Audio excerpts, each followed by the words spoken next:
জোড়া আর্জি রাজ্যপালের সামনে রেখে সমাধান প্রার্থী পুরুলিয়া সাংসদ জ্যোতির্ময় সিং মাহাতো। স্থায়ীভাবে ভেঙে দেওয়া হোক স্কুল সার্ভিস কমিশন আর এসএসসি, আর জেলবন্দি পার্থ চট্টোপাধ্যায়ের নিরাপত্তা নিশ্চিত করুন রাজ্যপাল।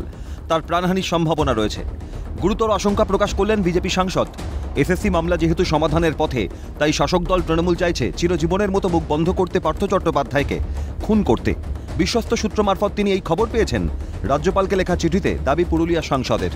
এসএসকেএম বরাবর দুর্নীতিপরায়ণ শাসক নেতাদের নিরাপদ আশ্রয়, কিন্তু অসুস্থ জেলবন্দি পার্থ চট্টোপাধ্যায় নিজেকে এসএসকেএম থেকে বেসরকারি হাসপাতালে সরিয়েছেন।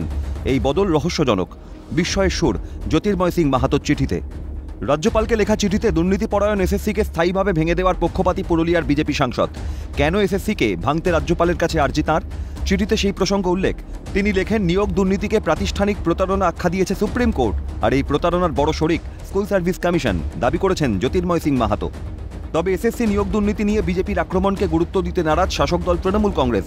দলের রাজ্য সাধারণ সম্পাদক কুণাল ঘোষ পার্থের নিরাপত্তা প্রসঙ্গে উল্টে প্রধান বিরোধী দলকে খোঁচা দেন।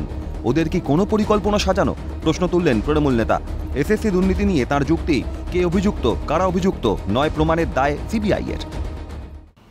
এটা কোর্টের মধ্যে এজেন্সি বলছে এবং কয়েকজন ব্যক্তির বিরুদ্ধে বলেছে।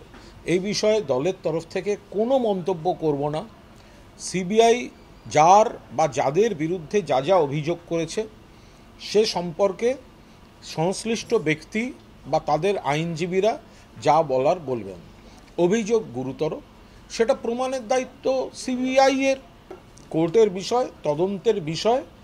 যার বা যাদের বিরুদ্ধে সিবিআই এই অভিযোগ এনেছে তিনি বা তাঁরা এবং তাঁদের আইনজীবীরা এর উত্তর দেবেন। আমার মনে হয় এগুলো একেবারেই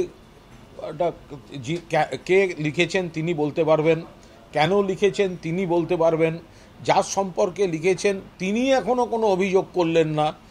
ফলে এটা একেবারে একটা বিকৃত প্রচার সামনে